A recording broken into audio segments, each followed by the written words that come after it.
Hello, the name of this experiment is What is Left Behind? For this experiment, you're going to need 2 petri dishes, the beaker, the magnet, the bag of iron filings, and the bag of sand filling.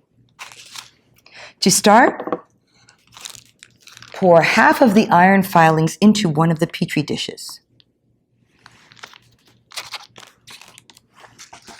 Then, pour half of the bag of the sand filling into the petri dish on top of the iron filings.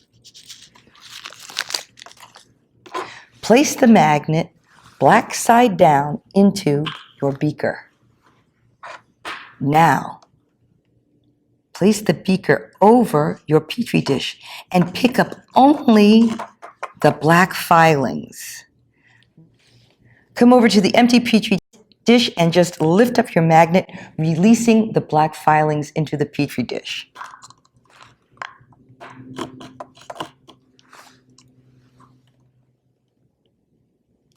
This is the power of magnetism.